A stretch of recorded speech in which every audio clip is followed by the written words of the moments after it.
So we've decided today to do some activities.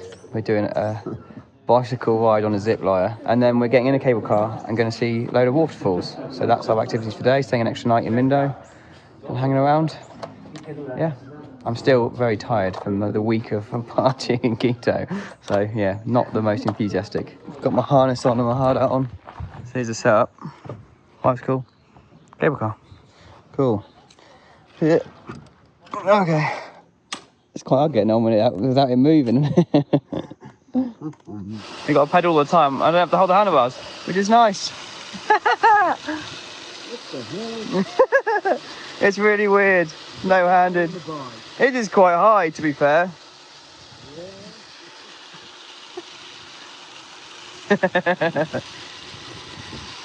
Don't drop my phone now. Oh my god. Yeah, that's damn high, dude. Look down. It's really weird not holding onto the handlebars too. But it can't go anywhere. I'm strapped like 3 times. The bike's strapped to the cable. Yeah. Beautiful views though. Ooh. Oh, the zip wire. We go on a zip wire to stop past. Oh, he's going to turn us around, I bet. Oh, I see, I'd have gone faster for the change gear.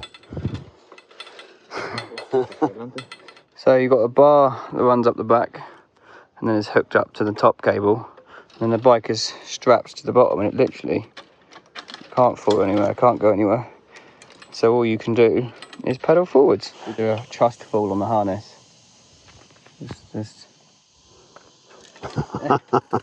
Oh, yeah. There we go. Off we go back. It's good exercise. Yeah.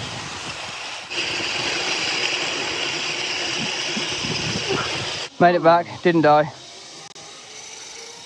Time for the cable car and waterfalls now. So it turns out the cable car's a little bit of a con, I guess. It's a 20-minute walk to the first waterfall, which is what we're doing now. It's a nice little trail in the jungle to the first waterfall. And then when we get there, we have another 35-minute walk to the next waterfall. And basically in between those two is the cable car that runs you to and from. Unfortunately, when we turned up at the main sort of base, the cable car wasn't there, it was broken, it was lost, or some weird excuse. Not quite what we were sold. We were sold the fact that we can get on the cable car and it will go and see 7 waterfalls, and it doesn't see any, realistically. It just cuts a bit of the walk from the waterfalls off. Thankfully, it's only like $5. I think the whole day, including taxis and bicycles, maybe cost us $12 each. So it's not too bad. Give us something to do.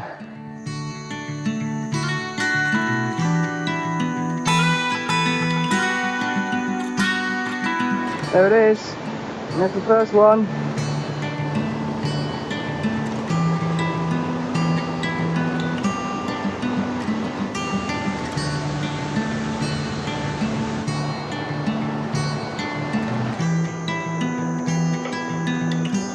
That butterfly is huge, probably at least just over the size of my palm, its wings. Amazing. Here's a better view of the second one.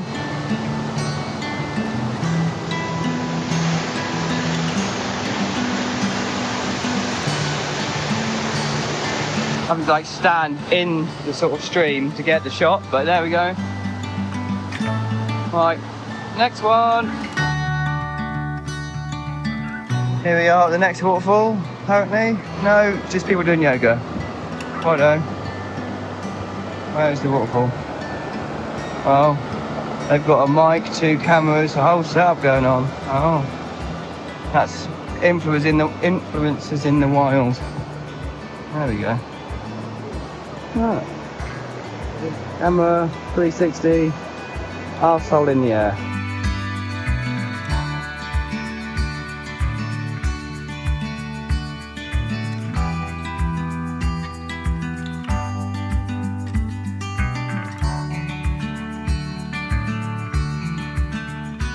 So Sean has had a little bit of a boo-boo. He's managed to lose his drone. So unfortunately, what he managed to do is crash it into the bushes that's just above his head, like there-ish. And we think it's just dropped straight into the water where that lady sat in. So it will be dead. It's just whether or not they just seem to want it back.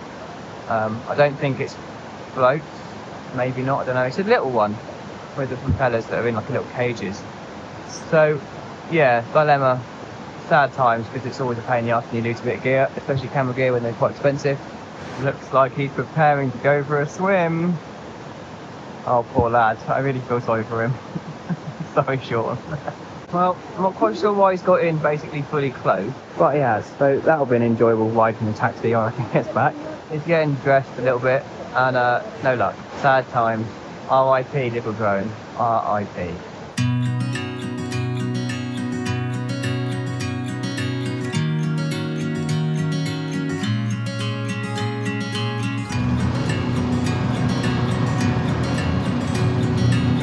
So that's interesting, the cable car actually runs off a car engine with a gearbox, and the guy just sits there and actually controls the pedals and drives the cable car across the gap. Not seen that before.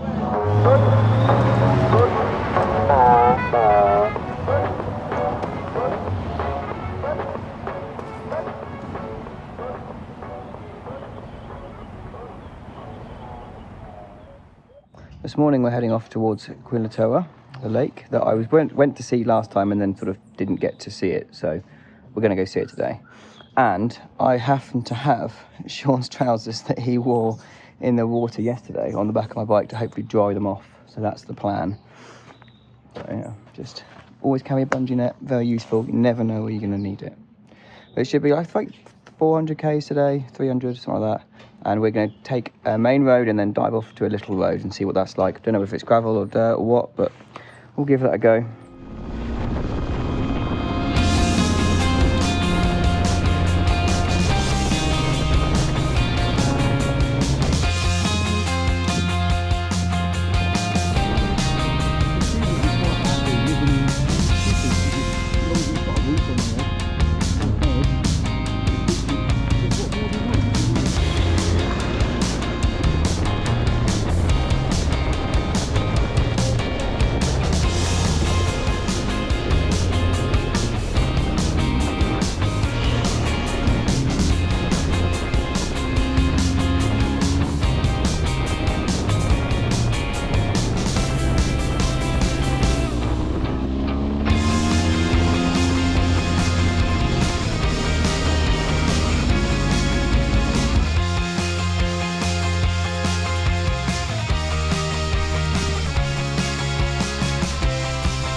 Last time I didn't make it here, so this time I've turned up, staying the night here, and I've come to see the lake. And weirdly, this view was a couple of minutes walk from where I was. Really stupid of me to like just turn up and not work it out and leave. Yeah, idiot, but luckily I got another chance to come back, so I get to see it. So I get some more shots, I think, with the drone.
So this morning we rode across the mountains to this little town. We just had some lunch.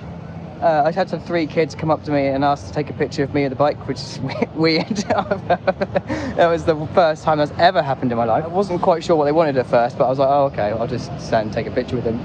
And now we are going to go and do a little dirt road, but I'm going to get some fuel first. So let's hit this dirt road and go to a really good chocolate shop that is in some place that's here.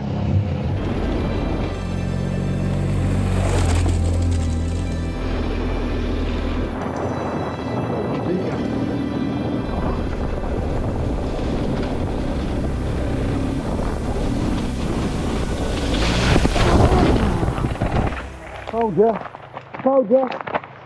And down. Ah. Woo.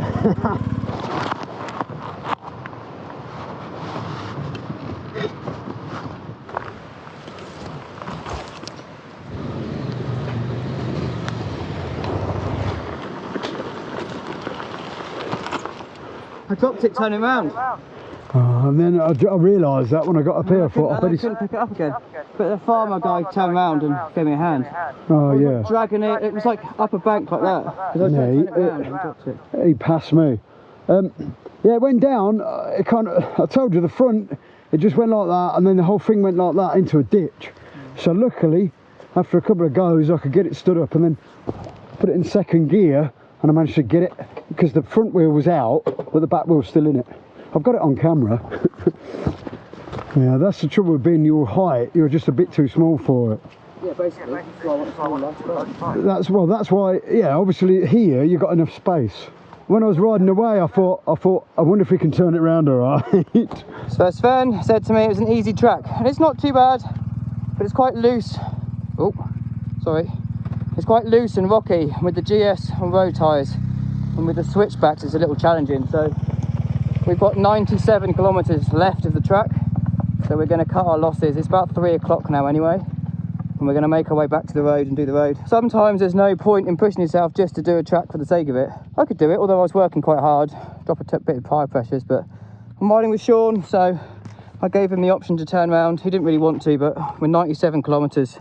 I don't know what we're going to go into. It's the safer bet. He also wants to sell his bike, so it's best to keep it in good condition.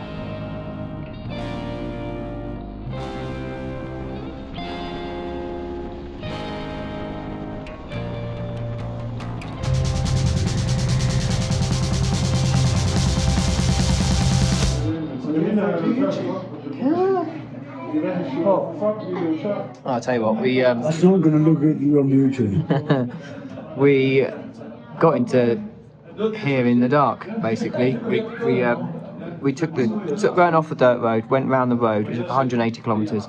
We ended up getting into where we are now, which is like Salinas. I don't know. I'll put it on the screen again. I can't remember. It's Salinas. It's got a nice chocolate shop, and it has a good pizza place. So we got in about 7 o'clock. So a bit like 25-30 k's in the dark, which wasn't ideal.